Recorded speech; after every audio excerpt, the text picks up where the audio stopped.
Bab 461 Beranikah kau bertarung satu lawan satu denganku? Qin Haodong tahu bahwa gadis itu marah padanya, jadi dia sama sekali tidak mempermasalahkan kata-katanya. Namun, begitu dia memikirkan apa yang dikatakannya, hatinya tergerak. Dia akan menjadi pengawal gadis itu. Jika dia berlarian dan dia harus mengejarnya untuk melindunginya, dia akan kelelahan sampai mati. Siang hari baik-baik saja. Keduanya bersekolah di sekolah yang sama, dan Nalan Wushuang juga telah mengatur kelas untuk mereka melalui koneksinya. Tapi apa yang harus dia lakukan di malam hari? Haruskah dia menginap di asrama putri setiap malam? Untuk menghindari situasi itu, cara terbaik adalah tinggal di tempat yang sama bersama-sama. Memikirkan hal itu, Qin Haodong tiba-tiba meraih tangan Li Meiyu dan menatap matanya dalam-dalam. Aku merasa tiba-tiba jatuh cinta padamu. Beri aku kesempatan untuk mengejarmu dan menjadi pacarku, oke? Li Meiyu terkejut. Mereka berdebat, tetapi Qin Haodong benar-benar ingin mengejarnya. Dia bertanya tanpa sadar, apakah kamu serius? Tentu saja aku serius. Apa yang kukatakan kepadamu adalah tulus. Tentu saja, Qin Haodong tidak ingin mengejar Li Meiyu, tetapi untuk menghindari masalah di masa depan, dia harus mengambil metode itu. Tidak, sudah kubilang kau tidak memenuhi syarat untuk menjadi pacarku. Meskipun Li Meiyu menolak, nadanya jauh lebih lembut dari sebelumnya. Jangan terlalu bernafsu menolakku, padahal, aku punya banyak kelebihan, mengingat aku pernah menolongmu 2 kali, berilah aku kesempatan untuk mengejarmu, oke? Kata Qin Haodong sambil mengambil koper dari tangan Li Meiyu. Jika kamu bersamaku di masa depan, kamu tidak perlu melakukan pekerjaan kasar seperti ini, dan aku dapat menjamin keselamatanmu. Jika kamu bertemu dengan orang jahat, serahkan saja padaku. Li Meiyu mengamati kembali orang di depannya. Dia harus mengakui bahwa Qin Haodong sangat tampan dan pandai bela diri. Selain itu, dia sangat berterima kasih kepadanya karena telah menyelamatkannya, tetapi dia tidak puas karena dia telah memukulnya. Namun, dia telah melakukan kesalahan terlebih dahulu. Dia berpikir sejenak dan berkata, baiklah, aku akan memberimu kesempatan, tapi itu hanya kesempatan. Kau bukan pacarku yang sebenarnya. Baiklah, jangan khawatir, aku akan menjadi pacar terbaikmu tahun ini. Qin Haodong memegang tangan Li Meiyu dan berkata, ayo kita daftar. Li Meiyu berkata, kamu hanya seorang pengagum, kamu tidak bisa memegang tanganku. Namun, Qin Haodong tidak membiarkannya pergi. Dia tersenyum dan berkata, tidak apa-apa, kamu tidak perlu peduli dengan hal sepele seperti itu, aku menjadi pacarmu hanya masalah waktu. Li Meiyu menjabat tangannya 2 kali namun tidak dapat melepaskannya, jadi dia membiarkan Li Meiyu memegang tangannya, dan mereka berjalan menuju kantor bersama. Dia bertanya, apakah kamu juga mendaftar sebagai mahasiswa di Shanghai Medical College? Qin Haodong berkata, ya, saya akan masuk sekolah pengobatan Tiongkok, sekolah mana yang kamu tuju? Saya juga masuk sekolah pengobatan Tiongkok, saya tidak menyangka akan berakhir di kelas yang sama. Meskipun Qin Haodong sudah tahu hasilnya, dia masih memasang ekspresi terkejut dan berkata, kebetulan sekali. Sepertinya kita benar-benar ditakdirkan. Karena mereka bersekolah di sekolah yang sama, mereka pun mendaftar bersama di tempat yang sama. Tak lama kemudian, mereka menyelesaikan prosedur dan mendapatkan kunci asrama. Menurut peraturan sekolah, hari itu adalah hari untuk registrasi. Hari berikutnya, semua orang boleh beristirahat. Hari berikutnya, mereka akan resmi masuk kelas. Qin Haodong bertanya pada Li Meiyu, mau kemana? Karena kita sudah mendaftar, tentu saja aku akan pergi ke asrama. Baiklah, aku akan mengirimmu ke sana. Qin Haodong berjalan ke asrama putri bersama Li Meiyu dan berkata, apakah kamu akan tinggal di asrama sepanjang waktu? Li Meiyu berkata, tentu saja, kalau aku tidak tinggal di asrama, bolehkah aku tinggal bersamamu? Ya, itu maksudku. Qin Haodong berkata dengan tergesa-gesa, mengapa kamu tidak menginap di tempatku hari ini? Li Meiyu terkejut dan hampir terjatuh ke tanah. Apakah Huaxia sekarang sudah begitu terbuka? Kita baru saja saling kenal dan kita akan tinggal bersama. Qin Haodong mengulurkan tangan untuk memeluknya dan menjelaskan, jangan salah paham, aku tidak ingin kamu tinggal bersamaku. Li Meiyu melotot padanya dan berkata, jika aku pergi ke tempatmu, bukankah kita akan tinggal bersama? Yah, rumahku sangat besar, villa itu berlantai 4, dan ada banyak kamar, kamu bisa memilih satu untuk ditinggali, kata Qin Haodong, tidak nyaman tinggal di asrama kampus, lebih baik tinggal di rumahku. Li Meiyu menatap Qin Haodong dan berkata, benarkah kamu punya villa 4 lantai di Shanghai, bukankah itu rumah sewaan seluas 4 meter persegi? Tentu saja benar. Bagaimana mungkin aku berbohong padamu? Qin Haodong menunjuk ke distrik nomor 1 yang tidak jauh dari sana dan berkata, di sana. Tidak jauh dari sekolah. Sangat nyaman untuk tinggal di sana. Li Meiyu berpikir sejenak. Jika itu benar, itu akan sangat bagus. Dia tidak pernah tinggal di asrama sejak dia masih kecil. Dia takut tidak akan bisa beradaptasi dengan kehidupan kolektif. Namun, dia adalah seorang gadis. Tidaklah tepat baginya untuk tinggal di rumah Qin Haodong karena ini adalah kedua kalinya mereka bertemu. Qin Haodong mengajukan saran itu untuk melindunginya. Dia tahu bahwa itu agak terburu-buru. Dia berkata, pikirkan baik-baik, kamu bisa pergi ke rumahku bersamaku untuk melihatnya, dan jangan khawatir, selain itu, ada temanku yang lain yang tinggal di rumah itu, dia seorang gadis, kamu bisa tinggal bersamanya. Li Meiyu berkata dengan heran, apa, ada seorang gadis di rumahmu, apakah kalian sudah tinggal bersama? Apa yang kamu pikirkan?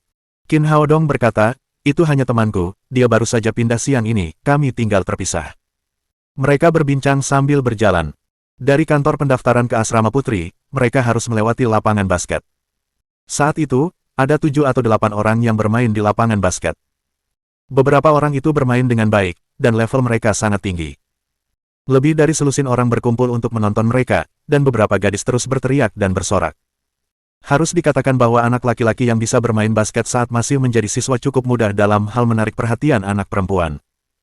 Di lapangan, seorang pria bertubuh besar menerima umpan dari rekannya, dan ia dengan cepat menggiring bola untuk menerobos. Kemudian ia mencetak angka dengan melakukan dung. Terdengar sorak-sorai di sekitar lapangan basket. Seorang anak laki-laki di sebelahnya menyeka keringat di dahinya dan berkata, Bos Zong, ada apa hari ini? Apakah Anda minum obat penghilang rasa sakit? Mengapa Anda begitu galak? Orang besar yang baru saja melakukan dup adalah Zong Amwo. Liu Wei dan beberapa anggota tim sekolah sedang bermain dengannya. Liu Wei berkata, Bos Zong marah, dia baru saja bertemu dengan seorang mahasiswa baru dan digoda olehnya, pria itu bahkan merebut wanita yang disukai Bos Zong. Nama anak laki-laki itu adalah Zhang Chao. Setelah mendengar perkataan Liu Wei, dia langsung berteriak, seorang mahasiswa baru berani menyinggung Bos Zong. Apakah dia tidak ingin tinggal di sekolah kita? Liu Wei berkata, siapa tahu, mungkin karena orang itu pendatang baru, dia tidak tahu reputasi Bos Zong di sekolah kita. Begitu dia selesai berbicara, dia tiba-tiba membeku dan menatap sesuatu di luar lapangan. Zhang Chao bertanya, Wei, ada apa? Liu Wei menunjuk ke arah Qin Haodong dan Li Meiyu yang sedang berjalan dan berkata, itu mereka. Bos Zong tertarik pada wanita itu, dan pria itu adalah mahasiswa baru yang mempermainkan kita. Sial, beraninya mereka melakukan itu, aku akan memberinya pelajaran sekarang. Para anggota tim basket selalu terbiasa berkelahi, dan Zhang Chao adalah salah satu yang terbaik. Setelah mendengar kata-kata Liu Wei, dia langsung mencari masalah dengan Qin Haodong. Saat itu, dia mendapati Zong Amwo sudah berjalan mendekat sambil membawa bola basket di tangannya. Anak mainan, aku tidak menyangka akan melihatmu secepat ini. Dia menatap Qin Haodong dengan dingin. Zong Amwo menjadi pusat perhatian di pengadilan. Begitu dia bergerak, mata semua orang langsung mengikutinya. Siapa orang itu? Dia seperti mahasiswa baru, beraninya dia menyinggung Bos Zong. Gadis itu sangat cantik, aku akan memberinya 99 poin, dia tipe yang kusukai, kalau bukan karena pria yang berdiri di sampingnya, aku akan memberinya 100 poin. Aku tahu apa yang terjadi, gadis itu adalah wanita yang diincar Bos Zong, dan dia dibawa pergi oleh mainan anak laki-laki itu. Qin Haodong berusaha keras membujuk Li Meiyu agar dia bisa tinggal di tempatnya sendiri. Dia tidak menyangka akan bertemu Zong Amwo, pria menyebalkan tadi. Dia mengerutkan kening dan berkata, sejujurnya, aku benar-benar tidak ingin melihatmu. Pada saat itu, beberapa orang di lapangan juga berdiri di belakang Zong Amwo dan menatap Qin Haodong dengan tajam. Melihat kejadian seperti itu, Li Meiyu sama sekali tidak merasa gugup. Dia berdiri di belakang Qin Haodong dan memperhatikan dengan penuh minat. Dia ingin melihat bagaimana pria itu memecahkan masalah saat ini. Zong Amwo mengangkat tangannya untuk menghentikan rekan satu timnya di belakangnya. Dia memegang bola basket di tangannya dan berkata kepada Qin Haodong, apakah kamu berani bermain denganku, 1 lawan 1?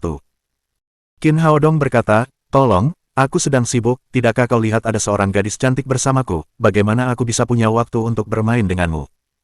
Zong Amwo menunjukkan ekspresi sinis dan berkata, apakah kamu takut padaku? Ya, apa kamu takut? Jika kamu seorang pria, kamu harus bermain 1 lawan 1 dengan Bos Zong. Jika kamu takut, sebaiknya kamu keluar dari sini dan memberikan kecantikan itu pada Bos Zong. Orang-orang di belakang Zong Amwo juga mulai berteriak. Qin Haodong benar-benar tidak ingin berbicara dengan orang-orang yang membosankan itu. Dia menarik Li Meiyu dan hendak pergi. Namun Li Meiyu berbisik di telinganya, jika kamu menang melawan pria besar itu, aku akan mempertimbangkan untuk tinggal di rumahmu. Qin Haodong meliriknya dan melihat kegembiraan di mata gadis itu. Dia benar-benar gadis yang suka berkelahi. Kau mengatakannya, apakah kau serius dengan ucapanmu? Li Meiyu berkata dengan gembira, tentu saja, asalkan kamu bisa mengalahkannya. Zhong Amuo menatap Qin Haodong dan berkata, apakah kamu menerima atau tidak? Kenapa tidak, katakan saja apa yang ingin kamu ikuti, kamu bisa memilih apapun yang kamu mau. Qin Haodong berkata dengan santai. Sebagai Kaisar Qingwu, bagaimana mungkin dia bisa menempatkan orang yang tidak dikenal di matanya? Zhong Amuo mengambil bola basket di tangannya dan memutarnya dengan cepat di jarinya. Ini hanya pertandingan basket, mari kita bertanding 1 lawan 1. Qin Haodong setuju tanpa ragu-ragu. Batu yang dilempar menimbulkan ribuan riak. Kerumunan segera berseru karena Qin Haodong, yang tampak lemah dan lembut, sebenarnya setuju. Semua orang tahu betul kemampuan bermain Zhong Amuo. Dia adalah kapten tim basket sekolah. Dia sangat kuat dan memiliki berbagai gerakan yang hebat. Dia memiliki banyak metode mencetak gol. Dung yang hebat itu bahkan lebih menarik. Banyak orang yang hadir adalah penggemarnya. Saat itu, seorang mahasiswa baru yang baru saja tiba ingin menantangnya di lapangan basket. Bukankah dia mencari kematian? Sial, orang ini akan disiksa sampai mati oleh Bos Zhong. Orang bodoh tidak punya rasa takut, seorang mahasiswa baru tidak tahu betapa buruknya Bos Zhong di lapangan basket. Pria itu ingin menjadi pendamping, tetapi dia tidak memiliki kapasitas itu. Tiba-tiba, terjadi banyak diskusi. Singkatnya, tidak ada yang optimis tentang Qin Haodong, dan semua orang cenderung mendukung Zhong Amuo. Zhong Amuo bahkan lebih percaya diri. Dia melirik Qin Haodong dengan jijik dan berbalik untuk berjalan ke lapangan basket. Qin Haodong mengikuti dari dekat. Setelah kembali ke lapangan, Zhong Amuo mengangkat tangannya dan melempar bola keluar. Bola basket langsung melayang keluar, dan Qin Haodong mengangkat tangannya untuk menangkapnya. Ayo main langsung, siapa yang mendapat 20 poin lebih dulu adalah pemenangnya, kalian boleh menyerang lebih dulu. Zhong Amuo penuh percaya diri. Dalam pertandingan 1 lawan 1, pihak penyerang lebih unggul. Namun, ia tidak peduli. Lapangan adalah dunianya, dan ia yakin dapat mengalahkan mainan anak laki-laki di depannya dalam hitungan detik. Bab 462 Tembakan Nenek. Saat kompetisi resmi dimulai, semakin banyak siswa yang menonton di sekitar mereka. Wajah Zhong Amuo menjadi semakin bangga. Semakin banyak orang semakin baik. Nanti, saat dia menunjukkan kekuatannya dan menyiksa bocah mainan ini, si cantik kecil di sebelahnya pasti akan berinisiatif untuk melompat ke pelukannya. Saat memikirkan hal ini, dia merasakan darah di sekujur tubuhnya mulai mendidih. Kondisinya sendiri sangat baik. Bawa ini, anak kecil.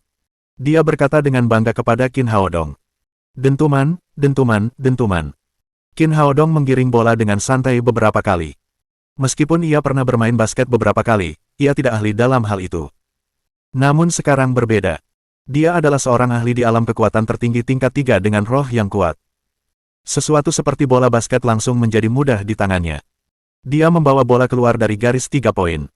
Ketika semua orang mengira dia sedang mencari peluang untuk menerobos, Qin Haodong tiba-tiba melempar bola dari tangannya. Gerakannya masih sangat santai. Sial, apakah ini juga mungkin? Apakah dia pikir dia adalah raja three-pointer? Saya pikir dia takut pada Bos Zhong, dia takut berlari membawa bola sehingga dia hanya bisa menendang dan menguji keberuntungannya. Melihat Qin Haodong mulai menembak, Zhong Amuo, yang awalnya membuat postur bertahan, juga menegakkan punggungnya. Dia juga memandang rendah Qin Haodong. Orang ini bahkan tidak tahu cara menembak dan hanya melemparkannya dengan santai. Bagaimana dia bisa mencetak gol? Namun, ketika ia berbalik untuk mengambil bola, ia terkejut karena bola tersebut membentuk lengkungan yang indah. Kemudian, terdengar suara seperti sikat saat bola tersebut masuk tanpa mengenai papan pantul. 3 poin.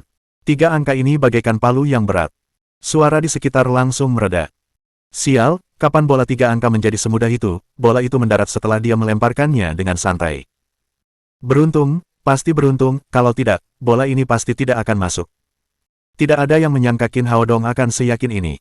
Dia langsung melempar three-pointer begitu pertandingan dimulai.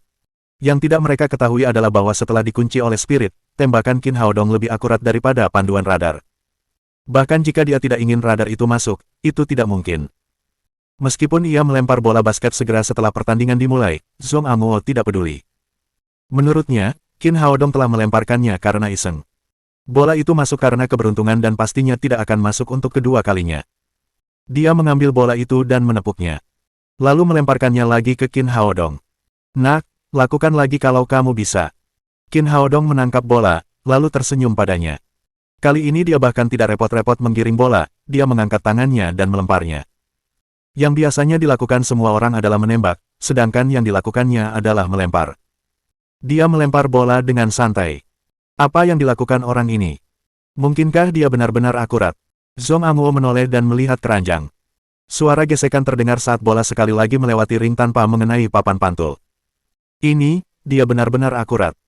Bukan hanya Zhong Amuo yang tercengang, semua orang juga ternganga karena terkejut. Jika tembakan pertama adalah keberuntungan, lalu bagaimana Anda bisa menjelaskan tembakan ini? Jika ini juga keberuntungan, maka keberuntungannya sungguh luar biasa. Bola yang bagus, Hao Dong, kamu hebat. Li Meiyu, yang berdiri di samping dan menyaksikan, bertepuk tangan dengan gembira. Dia adalah satu-satunya penggemar Qin Hao Dong di seluruh arena. Dikatakan bahwa pertandingan itu merupakan pertandingan 1 lawan 1 antara mereka, tetapi hingga saat ini, Zhong Amuo belum menyentuh bola. Qin Hao Dong belum memberinya kesempatan untuk melakukan serangan balik. Untuk tembakan ketiga, dilakukan dengan cara yang sama, yaitu 3 poin lainnya mendarat di ring tanpa mengenai papan pantul. Penonton di sekitar menjadi ketakutan. Ini adalah pertama kalinya mereka melihat bola basket dimainkan seperti ini. Siapa anak ini? Dia selalu tepat sasaran. Dia sudah mencetak 9 poin berturut-turut. Meskipun postur tubuhnya ketika menembak kurang tepat, bahkan bisa dibilang belum bisa menembak, namun ketepatannya memerlukan latihan setiap hari. Bos Zhong dalam masalah, jika ini terus berlanjut, maka untuk mendapatkan 21 poin, lawannya hanya perlu 4 tembakan lagi. Jangan bicara omong kosong, saya telah hidup selama 20 tahun dan belum pernah melihat seseorang mencetak 7 lemparan 3 angka berturut-turut. Selain itu, mulai sekarang, Bos Zhong pasti tidak akan memberinya kesempatan untuk dengan mudah melakukan lemparan 3 angka. Selama dia gagal menangkap bola, kekuatannya akan jatuh ke tangan Bos Zhong. Saat itu, dengan kemampuan yang dimiliki Bos Zhong, tidak akan menjadi masalah untuk mencetak 20 poin berturut-turut. Petik 2. Setelah Qin Hao Dong mencetak 3 lemparan 3 angka berturut-turut, situasi di lapangan berubah drastis. Pertandingan 1 lawan 1 yang awalnya dianggap berat sebelah, tiba-tiba menegangkan. Orang-orang yang menonton pertandingan membuka mata lebar-lebar dan fokus, menantikan penampilan kedua pria itu di sisa pertandingan. Saat ini, wajah Zhong Amuo sudah benar-benar gelap. Matanya tertuju pada Qin Hao Dong yang ada di seberangnya, dan dia menunjukkan ekspresi yang kejam. Wah, kamu menyembunyikannya dengan sangat baik, jadi kamu penembak jitu, aku tidak akan memberimu kesempatan lagi. Setelah dia berteriak, dia tidak melemparkan bola langsung ke Qin Hao Dong, tetapi membawanya ke dekat garis 3 poin sebelum menyerahkannya. Setelah itu, ia langsung memasang posisi bertahan yang ketat. Apapun yang terjadi, ia tidak akan membiarkan lawannya mendapat kesempatan mudah kali ini. Dentuman, dentuman, dentuman. Qin Hao Dong tidak melancarkan serangan kuat seperti yang diharapkan orang-orang. Sebaliknya, ia berjalan mundur sambil membawa bola. Melihat penampilannya yang santai, ia tampak seperti sedang berbelanja. Haruskah Zhong Amuo mengikutinya atau tidak? Tepat ketika Zhong Amuo ragu-ragu, Qin Hao Dong tiba-tiba mengaitkan tangannya. Bola basket di tangannya membentuk lengkungan saat terbang menuju keranjang.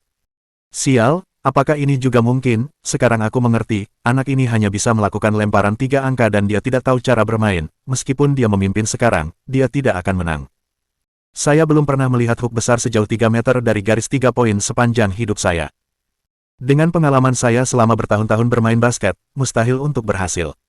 Tak peduli apa yang dikatakan semua orang, mata semua orang tertuju ke depan dengan bola basket melengkung di udara. Tidak bisa masuk. Zhong Amuo juga menoleh dan melihat ke arah keranjang. Suara gesekan yang tajam terdengar. Bola basket meluncur seperti rudal, karena tepat masuk ke dalam keranjang. Itu adalah tembakan lain tanpa mengenai papan pantul. 4 tembakan beruntun, sudah 12 poin. Ini bagaikan tamparan keras di wajah. Membuat mereka yang memandang rendah Qin Hao Dong terdiam. Seluruh hadirin terdiam.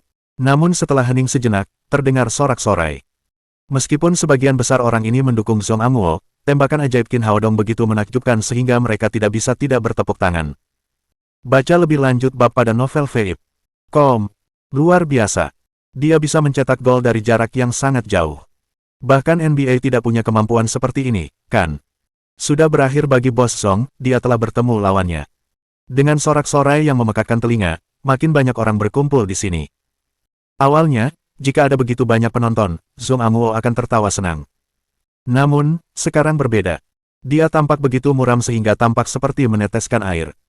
Dia telah bermain basket selama bertahun-tahun, dia telah menantang orang lain 1 lawan 1 berkali-kali, tetapi tidak pernah sefrustasi ini.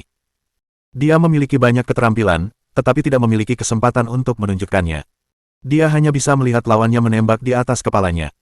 Kalau paman bisa tahan, bibi tidak bisa tahan. Zhong Anguo menatap Qin Haodong dengan kebencian di matanya.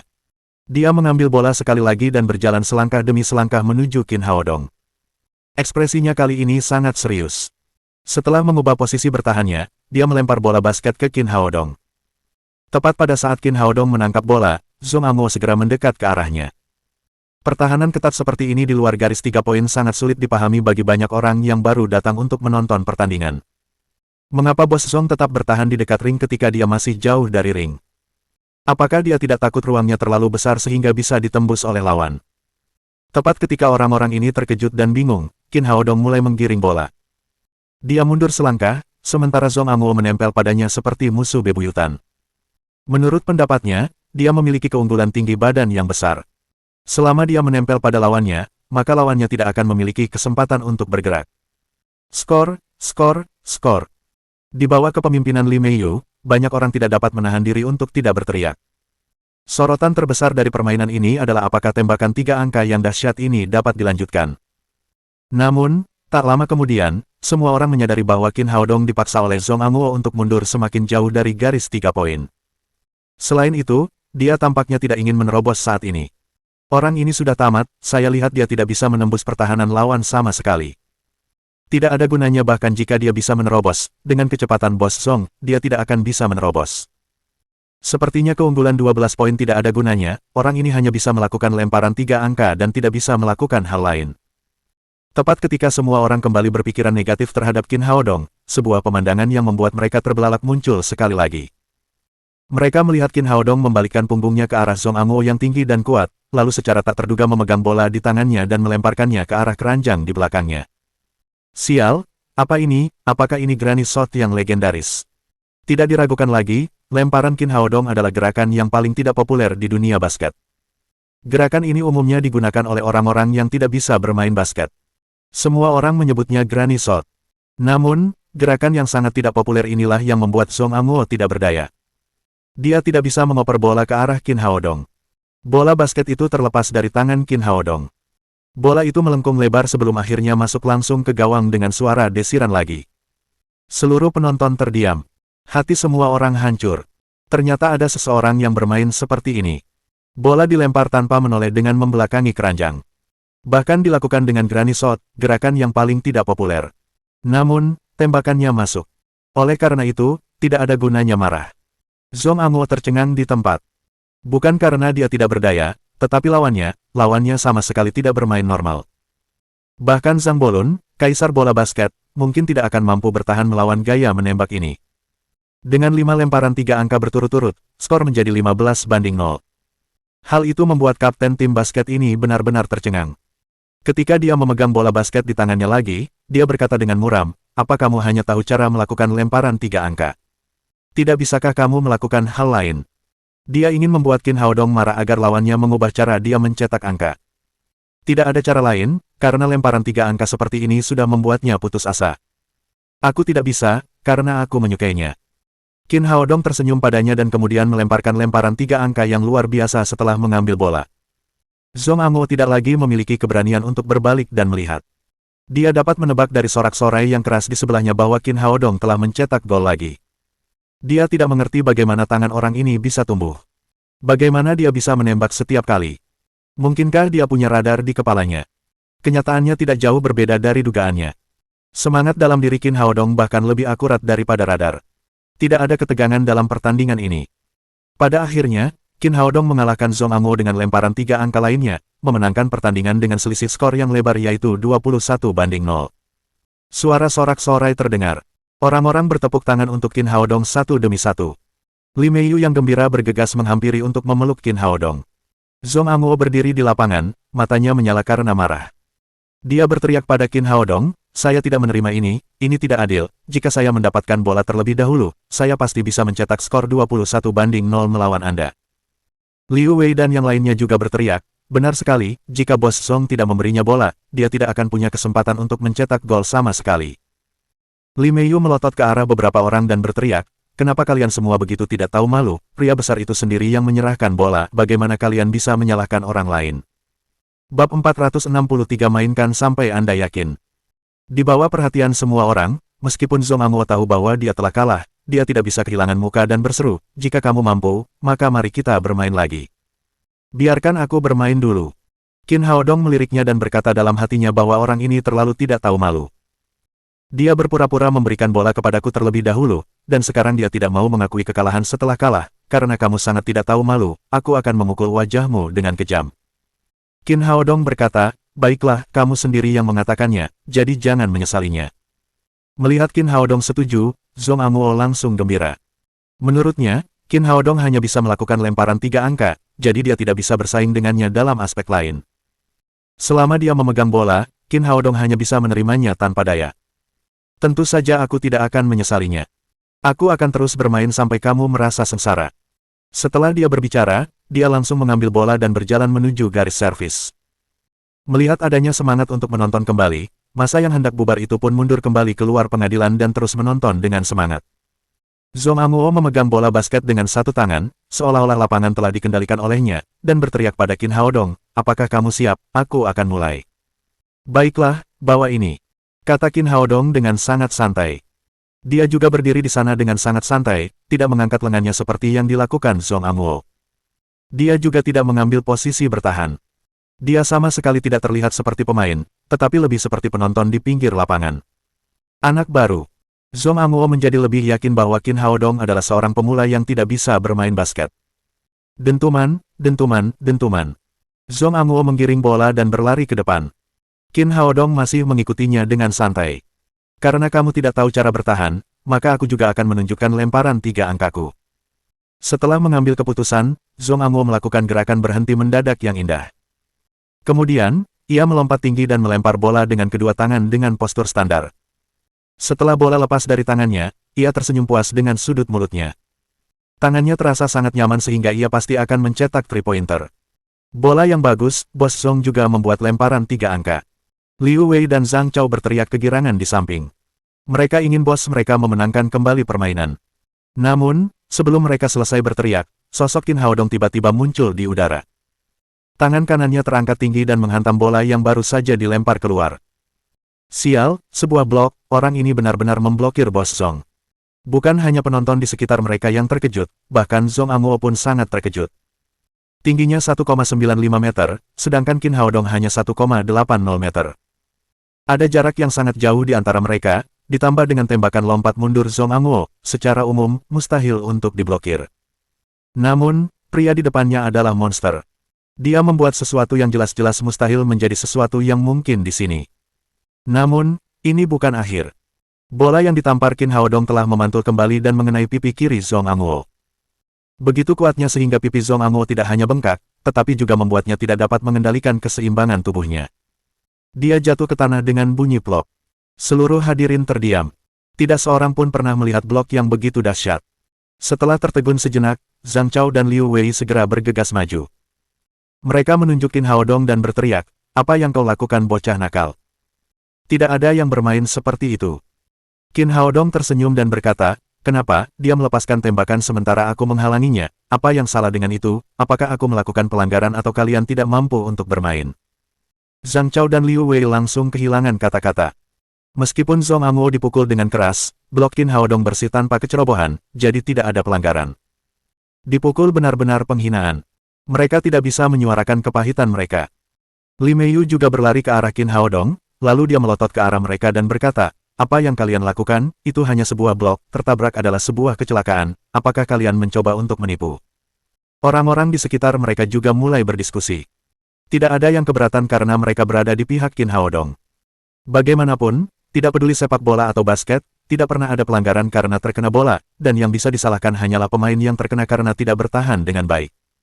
Pada saat itu, Zhong Amuo berdiri sambil memegangi pipinya yang merah dan bengkak.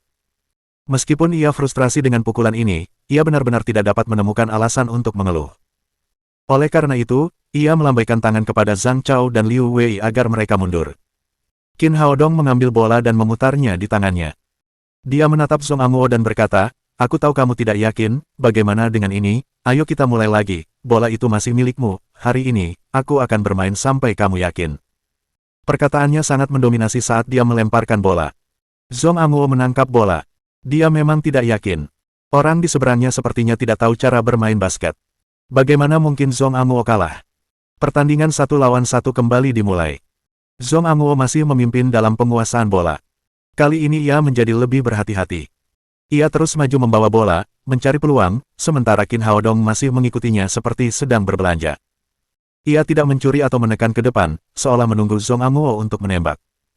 Kali ini, Zhong Amuo melepaskan ide untuk menjadi pusat perhatian. Ia membawa bola langsung ke garis 3 poin, lalu ia menemukan posisi terbaiknya dan mengangkat bola untuk menembak.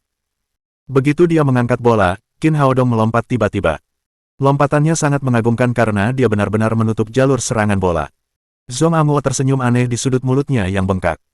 Dia baru saja berpura-pura, dan Qin Haodong, yang tidak berpengalaman di lapangan, tertipu.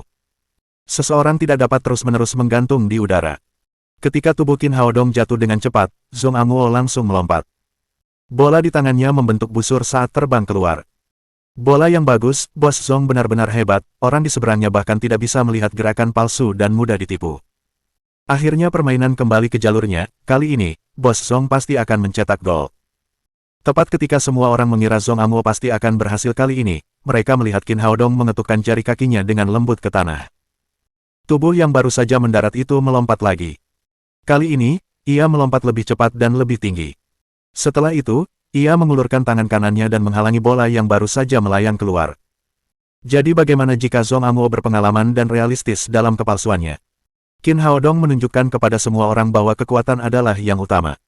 Bahkan jika dia melompat untuk kedua kalinya, Zhong Amuo, yang diblokir, tidak memiliki emosi sama sekali.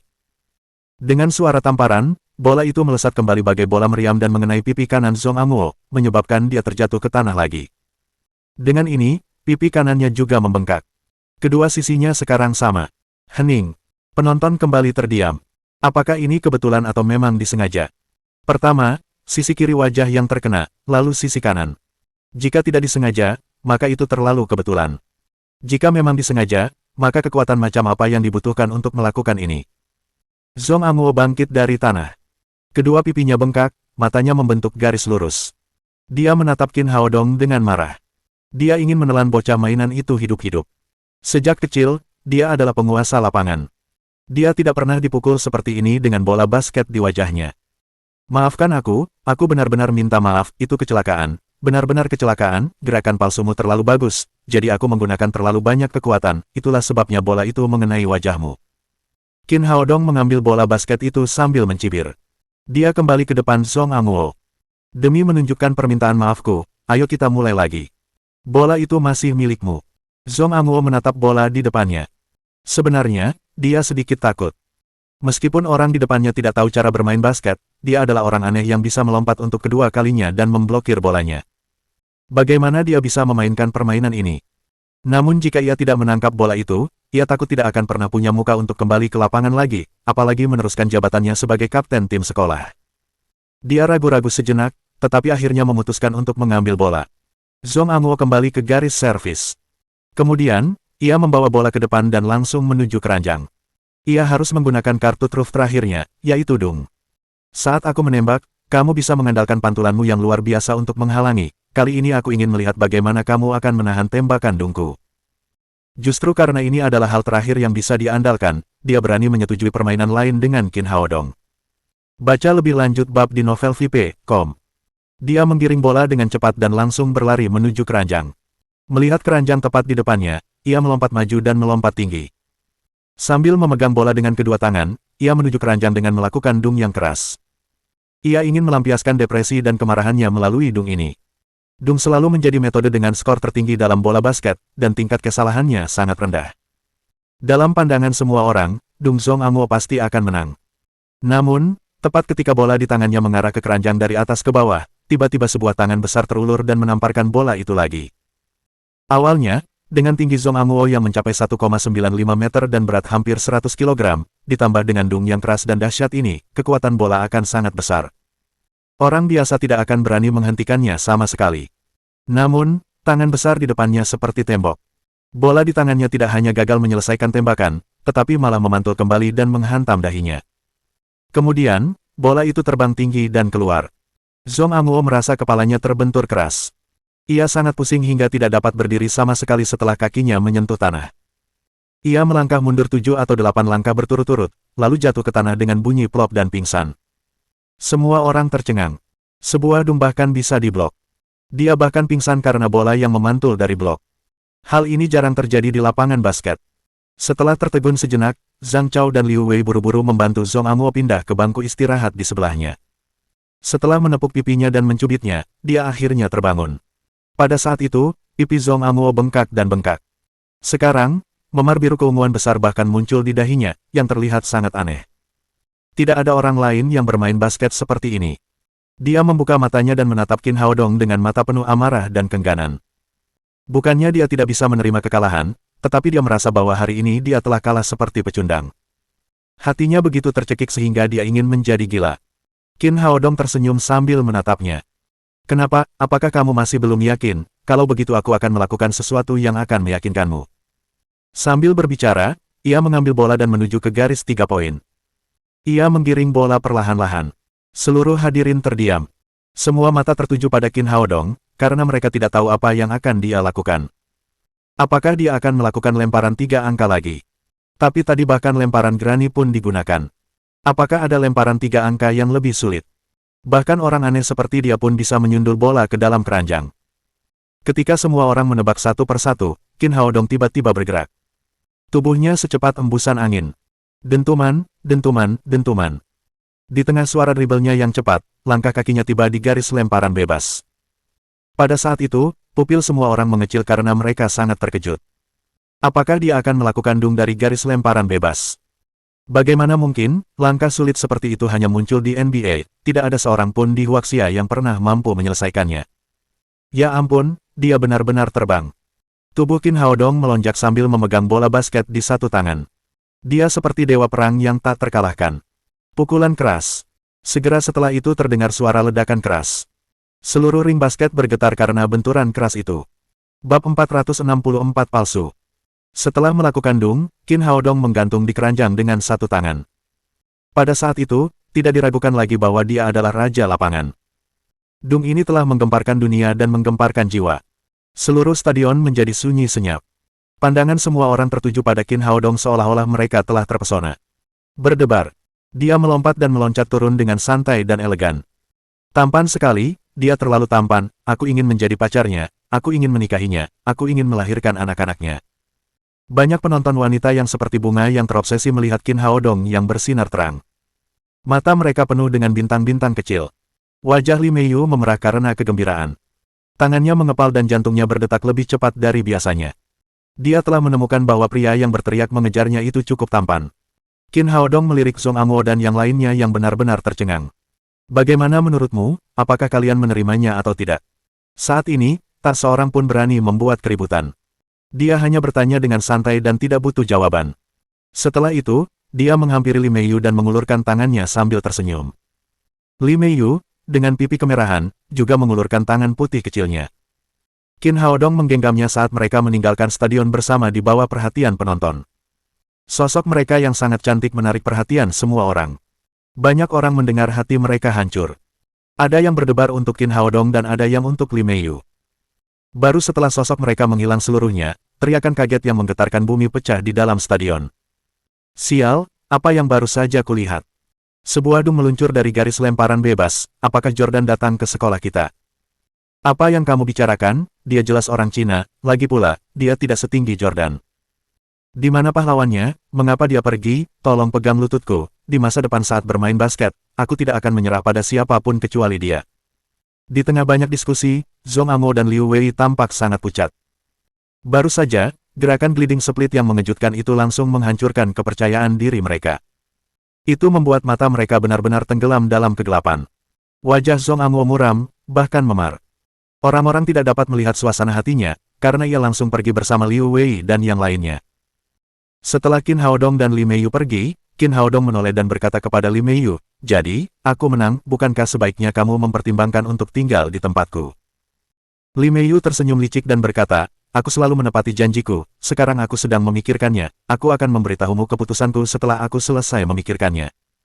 Garis-garis hitam muncul di kepala Qin Haodong. Baru saat itulah dia menyadari bahwa dia telah dimanfaatkan oleh gadis kecil ini. Jika dia tahu ini akan terjadi, sebagai Kaisar Greenwood yang bermartabat, dia tidak akan bertarung dengan anak-anak itu. Namun, masalah ini harus diselesaikan.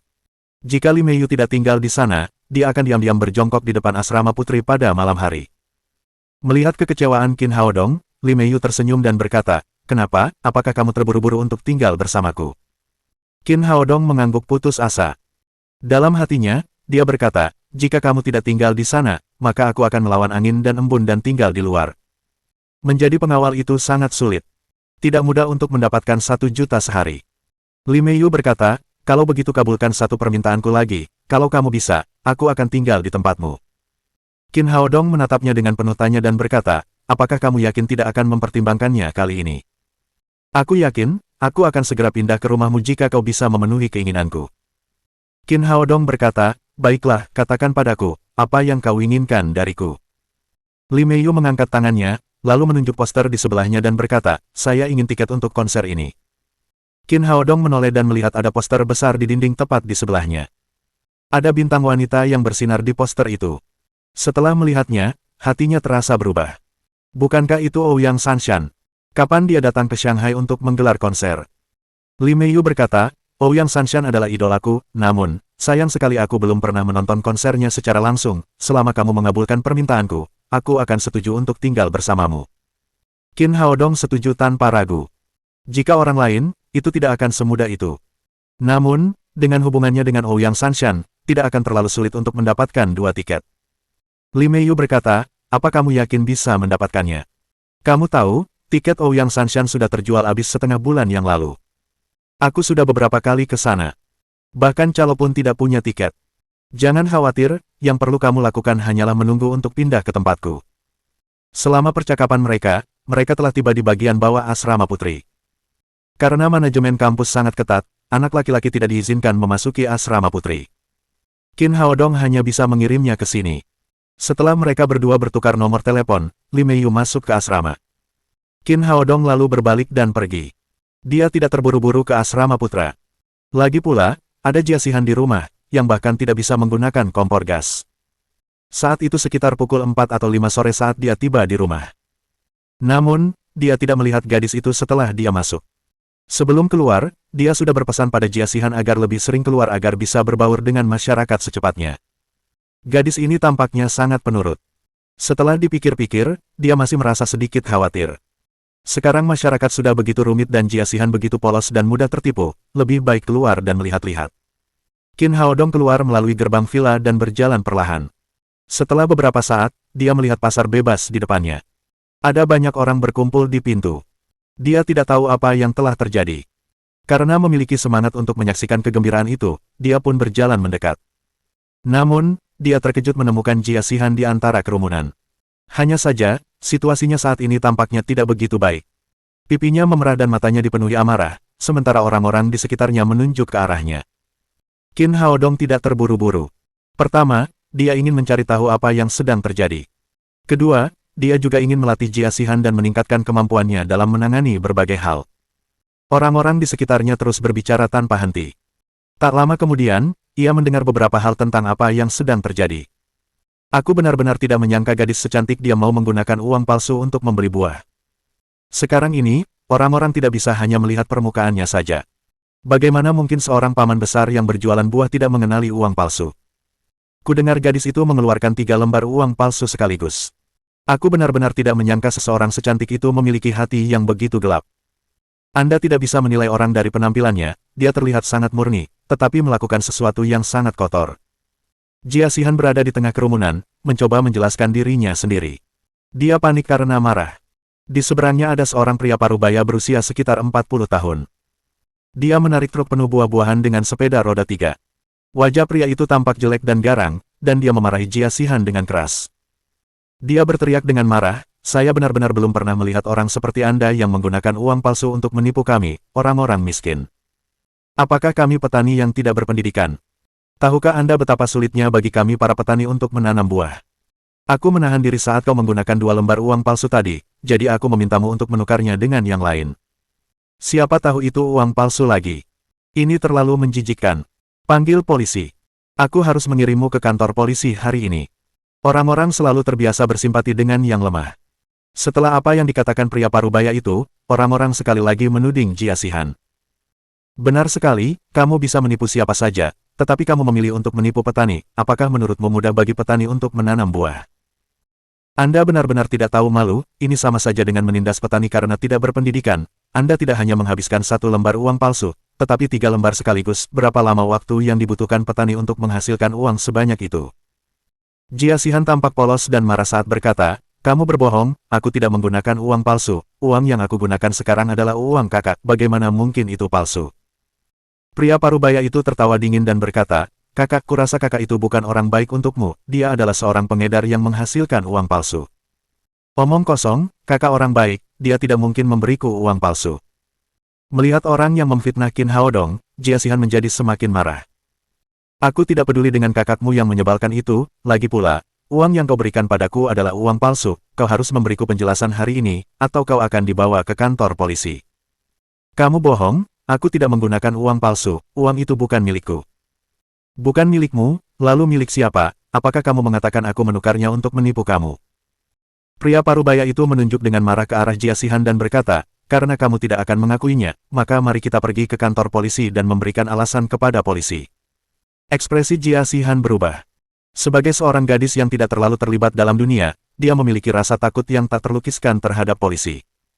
Pada saat yang sama, dia juga merasa bahwa pergi ke kantor polisi adalah hal yang sangat memalukan. Ketika saat itu tiba, bagaimana dia bisa menjelaskannya kepada Qin Haodong? Setelah ragu sejenak, dia berkata, aku tidak akan pergi. Apakah kamu pikir kamu tidak akan pergi hanya karena kamu bilang tidak akan pergi? Pria parubaya itu berkata dengan agresif, bukankah kamu baru saja berteriak bahwa aku menukar uangmu, lupakan saja tentang tidak pergi hanya karena kamu bilang tidak akan pergi.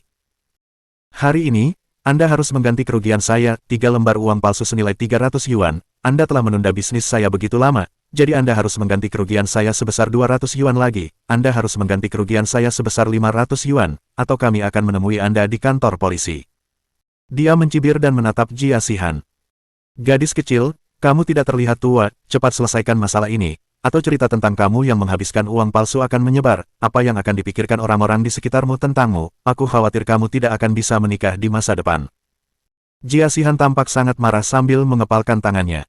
Namun, tidak ada yang bisa dia lakukan saat berhadapan dengan pria parubaya ini. Kakak, sulit untuk mengatakan bahwa kamu benar-benar memiliki beberapa kemampuan, kamu menindas seorang gadis sederhana sehingga membuatnya seperti ini. Orang yang berbicara tentu saja Qin Haodong. Setelah mengetahui ceritanya, dia tidak bisa menonton lebih lama lagi. Kakak, kamu sudah di sini. Melihat Qin Haodong, Jia Xihan memeluk lengannya dan dengan bersemangat menjelaskan, kakak, aku benar-benar tidak mengeluarkan uang palsu, aku menggunakan uang yang kamu berikan kepadaku, jadi itu tidak mungkin palsu. Qin Haodong menepuk lengannya dan menghiburnya, jangan khawatir, aku tahu segalanya, orang itu mempermainkanmu, jangan khawatir, dan biarkan aku yang mengurus ini. Jia Xihan mengangguk. Selain tuannya, pria di depannya ini adalah satu-satunya orang yang bisa memberinya rasa aman. Pria parubaya itu mengerutkan kening ketika melihat teman Jia Xihan datang. Dia berteriak, siapa kamu? Qin Haodong berkata, saya adalah saudara yang Anda sebutkan yang menghasilkan uang palsu. Pria parubaya itu berkata, karena kalian berdua bersama, maka katakan padaku apa yang akan kalian lakukan mengenai masalah hari ini. Sederhana saja. Qin Haodong mengeluarkan ponselnya dan berkata sambil menatapnya dengan jenaka, salah satu dari kita menghasilkan uang palsu sementara yang lain menghabiskan uang palsu, kamu ingin menelepon polisi, kan? Aku akan menelepon polisi sekarang dan membiarkan mereka datang untuk menangani masalah ini. Apa yang diucapkannya mengejutkan semua orang. Tidak ada yang menyangka bahwa dia akan mengambil inisiatif untuk memanggil polisi. Jia Xihan dengan gugup meraih lengannya. Kakak, apakah kamu benar-benar akan menelepon polisi? Qin Haodong berkata, jangan khawatir, uang palsu itu bukan milik kita, jadi polisi akan memberi kita keadilan. Dia melirik pria parubaya itu lagi. Ada orang yang menindasmu karena terlalu suci, mereka tidak berani menelepon polisi karena mereka menghargai reputasi mereka, jadi mereka berani bersikap sombong seperti ini, namun pada kenyataannya, menelepon polisi adalah cara terbaik untuk menangani berbagai hal. Wajah pria parubaya itu berubah. Setelah itu, dia berteriak dengan suara tajam, omong kosong. Kapan aku menggertaknya? Banyak sekali orang yang menonton. Gadis kecil inilah yang membeli buah saya dengan uang palsu. Saya sangat baik hati karena tidak langsung menelepon polisi untuk menangkapnya. Apakah Anda masih ingin menelepon polisi? Oke, Silakan telepon saja. Petik 2. Bab 465 Suami. Awalnya dia mengira Qin Haodong hanya menggertak untuk menakut-nakutinya. Bahkan banyak penonton juga berpikir demikian. Namun, Qin Haodong tidak ragu-ragu saat dia menghubungi polisi. Di bawah perhatian halayak, ia menguraikan dengan jelas apa yang telah terjadi di sana, dan kemudian menyampaikan pidatonya. Setelah menutup telepon, dia tiba-tiba berteriak pada pria parubaya itu, "Jangan bergerak." Dengan teriakan itu, pandangan semua orang beralih ke pria parubaya itu. Mereka melihat salah satu tangannya ada di dalam saku dadanya. Qin Haodong melangkah maju 2 langkah, lalu menatap pria parubaya itu dan berkata, "Apakah kamu ingin memindahkan uang palsu itu karena aku baru saja menelepon polisi?" "Apa yang kau bicarakan? Aku tidak punya uang palsu." Pria parubaya itu membantah dengan tegas, "Aku hanya mengambil barang-barang di dalam sakuku, apa urusanmu?" Dia berbalik dan naik ke sepeda roda 3. Sepertinya dia ingin pergi. Qin Haodong mengulurkan tangannya dan mengeluarkan kunci dari sepeda roda 3. Dia tersenyum dan berkata, "Kakak, kamu menyuruhku menelepon polisi. Sekarang setelah aku menelepon mereka, mengapa kamu terburu-buru pergi? Jangan sentuh apapun di dalam saku dadamu. Semua orang sedang memperhatikan. Akan sangat buruk jika kamu dikira memindahkan barang-barang kotor." Petik 2. "Bocah, apa kau sedang mencari kematian?" Pria parubaya itu tampak garang saat menatap Qin Haodong dengan kejam. "Aku masih harus berbisnis, aku tidak punya waktu untuk bermain denganmu. Keluar dari sini, aku tidak akan berdebat denganmu." Begitu dia berkata demikian, orang-orang di sekitarnya pun melihat ada yang tidak beres. Jelas ada yang salah dengan orang ini. Ini pertanda bersalah. Tadi, dia berteriak memanggil polisi. Tapi sekarang, dia malah kabur begitu polisi benar-benar dipanggil. Ini adalah rasa bersalah. Kita hampir saja berbuat salah pada gadis kecil itu tadi. Kita tidak bisa membiarkannya pergi. Sungguh keterlaluan bagi seorang pria sebesar itu untuk menindas seorang gadis kecil. Situasi berubah drastis menjadi lebih buruk. Meskipun semua orang masih kesal, namun kritikan telah beralih ke pria parubaya itu. Melihat situasinya buruk, pria parubaya itu menatap tajam ke arah Qin Haodong, yang menghalanginya di depan sepeda roda 3. "Apakah kamu akan marah atau tidak?" Sambil berbicara, ia mengambil pisau semangka yang panjangnya lebih dari 1 kaki dari sepeda roda 3-nya. Pisau itu sangat mengancam. "Kakak, hati-hati," teriak Jia Xihan dengan cemas. Yang lain mengikuti sambil berteriak, "Anak muda, hati-hati, anjing itu bisa saja melompati tembok karena putus asa." Qin Haodong tersenyum dan berkata, "Jangan khawatir, aku tidak takut anjing, aku paling tidak takut anjing melompati tembok. Kau benar-benar cari kematian." Melihat waktu berlalu dalam hitungan detik dan menit, polisi akan segera tiba. Pria parubaya itu akhirnya kehilangan akal sehatnya, saat ia mengambil pisau semangka di tangannya, dan dengan kejam menusuk ke arah Qin Haodong. Tanpa diduga, orang ini benar-benar berani bergerak. Teriakan terdengar di sekitar mereka. Terdengar suara tamparan. Tentu saja Qin Haodong tidak tertusuk pisau. Sebaliknya, ia mencengkeram pergelangan tangan pria parubaya itu saat pisau semangka jatuh ke tanah. Segera setelah itu, Qin Haodong menamparkan wajahnya beberapa kali. "Pria yang cukup besar, apa kau masih ingin punya muka? Kau tidak hanya menipu orang dengan uang palsu, kau bahkan menindas seorang gadis kecil, kau benar-benar tidak tahu malu, apa ibumu tahu?" Qin Haodong berkata sambil menamparkan pria itu lagi. Kemudian, dia menendang pria itu hingga jatuh ke tanah. Orang-orang tidak melihat bagaimana Qin Haodong melakukannya. Mereka hanya melihat bahwa dia telah menaklukkan pria parubaya yang ganas itu. Ada sorak-sorai di sekelilingnya. "Anak kecil, kerja bagus, kamu tidak hanya berani, kamu juga terampil. Kerja bagus, nak, aku akan mengacungkan jempol padamu. Nak, apakah kamu punya pacar? Keponakanku belum punya pacar, bagaimana kalau aku mengenalkannya padamu?" Di tengah hiruk-pikuk itu, sebuah mobil polisi melaju kencang. Pintu mobil terbuka dan beberapa polisi keluar dari mobil. Ketika Qin Haodong melihat polisi wanita di depan, dia langsung membeku. Dia hampir menduga bahwa dia telah menyeberang ke kota Jiangnan. Bukankah polisi wanita yang cerdas dan pemberani ini adalah Nalan Wuxia? Kenapa kamu di sini?" Nalan Wuxia tampak sangat puas dengan reaksi Qin Haodong. Ia tersenyum dan berkata, "Kenapa, bukankah kau yang menelepon polisi dan memintaku datang?" Qin Haodong berkata, "Bukan itu maksudku, bukankah seharusnya kamu berada di Jiangnan, mengapa kamu ada di Shanghai?" Nalan Wuxia berkata, "Aku datang ke Shanghai untuk mencarimu, apakah aku tidak boleh datang?" Apalagi yang bisa dikatakan Qin Haodong? Nalan Wuxia melambaikan tangannya dan berkata, "Mari kita selesaikan masalah ini dulu, kita bisa bicarakan hal-hal lain nanti." Dia menunjuk ke arah pria parubaya yang tergeletak di tanah dan berkata, "Apa yang terjadi?" Qin Haodong menceritakan seluruh kisahnya. Nalan Wuxia berbalik dan berkata, cepat pergi dan cari, lihat apa yang ada di tasnya. Ya, Sheriff. Kedua polisi itu pun bereaksi. Kemudian, mereka merogoh saku dada pria parubaya itu dan langsung menemukan banyak uang kertas palsu. Kebenaran terungkap. Orang ini adalah seorang pembohong yang menggunakan uang kertas palsu untuk menipu orang. Qin Haodong membantu Jia Xihan mendapatkan kembali uangnya sendiri dan juga mengambil beberapa jenis buah. Setelah ditipu oleh orang ini, mereka harus mengambil sebagian sebagai bunga. Setelah masalah itu ditangani, pria parubaya itu diborgol oleh kedua polisi dan dibawa ke mobil patroli. Qin Haodong menarik Nalan Wuxia ke samping dan berkata, apa yang terjadi, kapan kamu tiba di Shanghai? Nalan Wuxia berkata, hari ini hari pertamaku bekerja. Sungguh kebetulan aku bertemu denganmu saat kau menelepon polisi. Kamu adalah seorang kapten di Jiangnan, mengapa kamu datang ke Shanghai untuk menjadi sheriff, perbedaan levelnya sangat besar. Nalan Wuxia tersenyum dan berkata, tidak apa-apa, baik kapten maupun sheriff, keduanya tidak berguna bagiku. Kamu, apakah ini sepadan? Qin Haodong tahu betul bahwa Nalan Wuxia melepaskan jabatan sebagai kapten regu kriminal dan pergi ke Shanghai untuk menjadi polisi biasa demi dia. Tentu saja itu sepadan. Seperti kata orang dahulu, seseorang harus menjaga jarak dengan suaminya, jika tidak, dia akan mudah kabur. Meskipun kamu adalah seseorang yang aku sukai, kamu tetap tidak bisa terlalu jauh dariku. Nalan Wuxia tersenyum, lalu dia menunjuk Jia Xihan di sebelahnya dan berkata, benar saja. Aku tidak memperhatikanmu sehari pun dan kamu sudah berhubungan dengan seorang wanita cantik. Qin Haodong tahu Nalan Wuxia sedang bercanda dengannya, tetapi dia tetap merasa tersentuh di dalam hati. Lupakan saja, aku sedang bertugas hari ini, aku masih punya pekerjaan yang harus diselesaikan, jangan lupa ajak aku makan malam saat aku senggang. Setelah Nalan Wuxia selesai berbicara, dia membawa orang itu ke mobil dan melaju pulang. Orang-orang di sekitar mereka perlahan bubar ketika mereka melihat tidak ada lagi yang menarik untuk ditonton. Qin Haodong berkata kepada Jia Xihan, bagaimana kabarmu, apakah tadi kamu takut? Jia Xihan menggigit bibirnya dan berkata, tidak juga, aku tidak sesegan itu, hanya saja pria itu terlalu menyebalkan, sepertinya akhir-akhir ini banyak sekali orang jahat.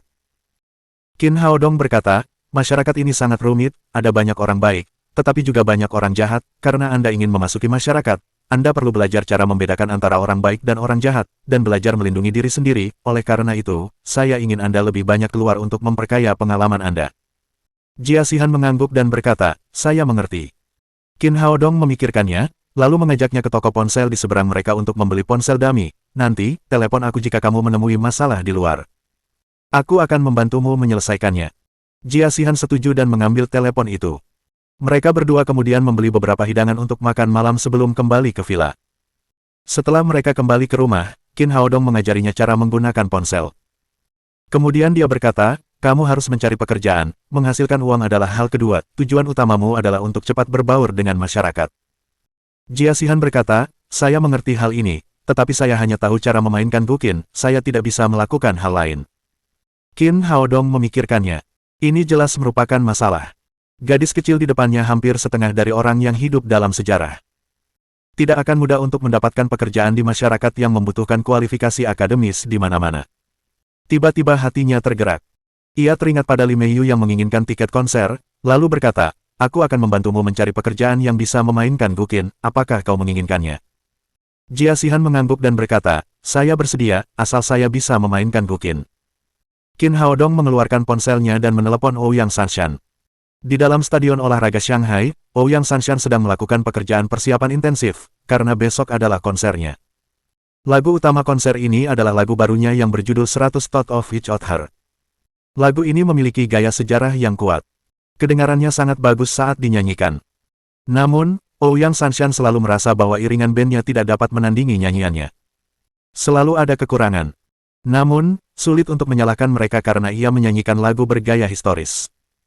Alat musik yang digunakan sekarang adalah organ elektronik, gitar listrik, dan piano. Meskipun mereka juga dapat memainkan musik yang indah, mereka masih sedikit tertinggal dalam hal rasa dan perasaan. Setelah berlatih bersama sepanjang sore, semua orang merasa bahwa efek nyanyiannya sangat bagus. Hanya Ouyang Sanshan yang sama sekali tidak puas. Tepat pada saat itu, dia mendengar teleponnya berdering. Setelah dia melihat nama di layar, napasnya tiba-tiba menjadi cepat. Selama berhari-hari, sosok kuat itu kerap muncul dalam mimpinya. Mereka saling memikirkan namun tak dapat bertemu. Justru karena itulah terciptalah 100 Thoughts of Each Other. Lagu ini mendekati sempurna karena mengungkapkan perasaan terdalamnya. Dia menarik napas dalam-dalam. Dia menjawab telepon dengan tangannya yang sedikit gemetar. Apakah itu kamu, Hao Dong? Mereka sudah lama tidak bertemu, tetapi perasaannya terhadap pria ini belum memudar. Sebaliknya, dia langsung mengganti nama Tuan Qin dengan nama yang lebih akrab. Selebriti besar, kudengar kamu akan mengadakan konser di Shanghai. Benar sekali, besok, sayang sekali kamu tidak bisa datang menonton. Ouyang Sanshan sangat menyesal, karena lagu itu diciptakan untuk pria ini.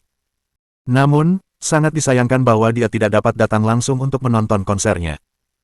Qin Hao Dong tersenyum dan berkata, siapa yang bilang, aku sekarang di Shanghai, aku akan pergi menonton konsermu besok malam. Benarkah, kau tidak berbohong padaku, kan? Ouyang Sanshan tiba-tiba menjadi bersemangat. Tentu saja aku berkata jujur. Saat ini aku tinggal di distrik Shanghai tingkat 1. Apakah kamu punya waktu sekarang? Datanglah ke rumahku dan aku akan mentraktirmu makan. Baiklah, aku akan ke sana sekarang. Ouyang Sanshan buru-buru setuju. Akhir-akhir ini, dia selalu berharap bisa bertemu Qin Hao Dong lagi. Sekarang, dia akhirnya punya kesempatan. Apapun yang terjadi, dia tidak akan melewatkannya. Baiklah, aku akan mengirimkan alamatnya kepadamu. Qin Hao Dong berkata sebelum menutup telepon. Kemudian, dia mengirim alamatnya kepadanya. Ouyang Sanshan menutup telepon, dan kemudian dengan bersemangat melepas kostum latihannya. Zhao Xijia, agen di sebelahnya, buru-buru berkata, Sanshan, apa yang sedang kamu lakukan? Dia adalah agen peraih medali emas yang baru-baru ini dikirim ke Ouyang Sanshan. Dia selalu merasa bahwa Ouyang Sanshan tenang dan seperti bintang, dan tidak pernah sebingung ini. Ouyang Sanshan berkata sambil melepas pakaiannya, aku akan menemui teman. Tapi, konsernya besok, kamu harus latihan hari ini. Jangan khawatir, bukankah aku sudah cukup berlatih sore ini, beritahu semua orang untuk beristirahat malam ini dan berlatih besok pagi. Dalam pandangan Ouyang Sanshan, Qin Hao Dong bisa mengundangnya makan malam di rumah sendirian adalah sesuatu yang jauh lebih penting daripada apapun. Mungkin pria itu sudah memilikinya di dalam hatinya. Setelah berbicara, dia memanggil pengemudi saat mereka segera menuju ke distrik tingkat 1 Shanghai.